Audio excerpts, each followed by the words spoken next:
So hello guys, कैसे हैं आप? आई होप आप अच्छे होंगे और अच्छा कर रहे होंगे। आपने हर किसी से सुना ही होगा कि जो भी कर रहे हो उसको कंसिस्टेंसी के साथ करो,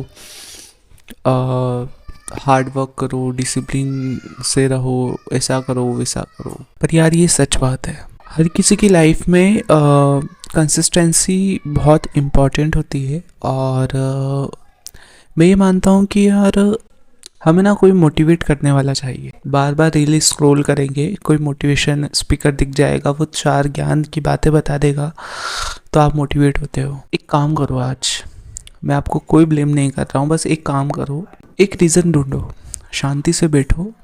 यदि पूरे दिन के काम में यदि आप कुछ मिनट्स निकाल सकते हैं अपने लिए तो निकालो, बैठो, सोचो, एक रीज़न ढूंढो जो इतना कैपेबल हो आपको करने के लिए, आपको आपकी लाइफ को चेंज करने के लिए कैपेबल हो, वो रीज़न ढूंढो।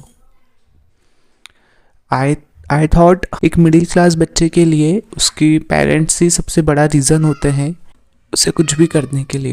तो आपको कोई ढूंढने की ज़रूरत ही नहीं है, आपके सामने सारी सिचुएशन है, आपके सामने सारे रीज़न्स है। आपको दिन रात मेहनत करने के लिए सारे रीज़न सामने हैं आपको कोई स्पेशली किसी मोटिवेशन की कुछ ढूंढने की ज़रूरत नहीं, सब कुछ आपके सामने है। सिर्फ रियलाइज़ करना है बैठ के कि हाँ ये चीज़ें हैं, पर नीचे होंगी चीज़ें। कोई रोबोट नहीं हो आप कि बिल्कुल एक पत्ता इधर से इधर नहीं होगा, ठीक है। टाइम लगेगा, एक चीज़ को आदत बनने में टाइम लगेगा, ठीक है।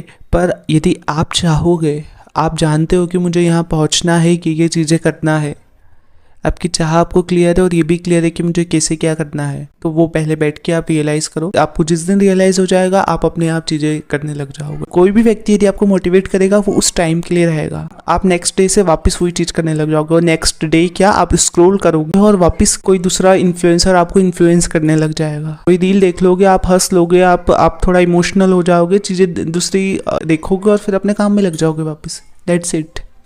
जो भी मोटिवेशन रहता है वो टेम्परेरी रहता है, परमानेंट मोटिवेशन बता रहा हूँ, ठीक है। वो लाइफ टाइम मोटिवेशन है, ये लाइफ टाइम मोटिवेशन है और ये लाइफ चेंजिंग मोटिवेशन है।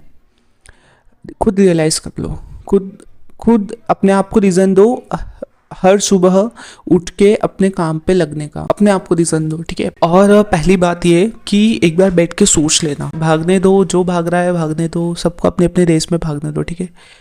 आप रेट रेस का हिस्सा मत बनो, मैं फिर कह रहा हूँ मत बनो। लेकिन यदि आप सिर्फ देखा देखी चीज़ें कर रहे हो ना तो मत करो। एक बार सोच लो, जो भी कर रहे हो प्लीज़ एक बार सोच लो। बिना सोचे समझे कुछ मत करो, और ये मैं रियलिटी बता रहा हूँ, बिना सोचे समझे कुछ भी चीज़ें मत करो। ये आपकी लाइफ है, आप इतने मैच्योर हो चुके हो, अब ये आपका लाइफ चेंजिंग फेस है, टर्निंग पॉइंट है, ये बहुत जल्दी निकलने वाला है, ठीक है ना। इस टाइम पे आप ये चीज़ रियलाइज़ कर लो कि आप क्या चाहते हो, क्या कर रहे हो। एक बार सोच लो, एक बार फिर सोच लो, मैं कह रहा हूँ एक बार फिर सोच लो, कोई दिक्कत नहीं है, सब चीज़ें मैनेज हो सकती है। कोई चीज़ इतनी मुश्किल नहीं होती है जिसे हम बदला ना जा सके, ठीक है। बात करने से सब कुछ ठीक हो जाता है, किसी से डरने की कोई ज़रूरत नहीं है। बात करने से हर सिचुएशन का, हर प्रॉब्लम का सॉल्यूशन होता है। शायद आप जिस नज़रिए से आप उस चीज़ को देख रहे हैं, उस पर्सन को देख रहे हैं, इवन मैं पेरेंट्स का भी बोल रहा हूँ, आप अपने पेरेंट्स को शायद उस नज़रिए से नहीं देखते हो। हर पेरेंट्स और हर बच्चे में एक सोच का फ़र्क होता है, वाकई में रहता है। बच्चों को लगता है कि पेरेंट्स नहीं समझते हैं उसे, और पेरेंट्स को लगता है कि मेरा बच्चा मुझे नहीं समझता है। इस गैप को अपने करियर के बीच में मत आन दो प्लीज़। किसी व्यक्ति से, अपने पेरेंट्स से डर के या किसी से भी डर के अपने उस चीज़ को रोकने की ज़रूरत नहीं है। पहले खुद समझो, ठीक है। फैमिली को ब्लेम करना बंद करो, पेरेंट्स को ब्लेम करना बंद करो, पहले खुद समझो, खुद डिसाइड करो, आप कर सकते हो, ठीक है।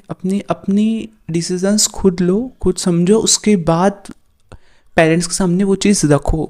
लेकिन यदि आपका खुद का डिसीजन ही सही नहीं होगा तो आप क्या पेरेंट्स को समझाओगे और क्या फैमिली के सामने वो चीज़ रखोगे।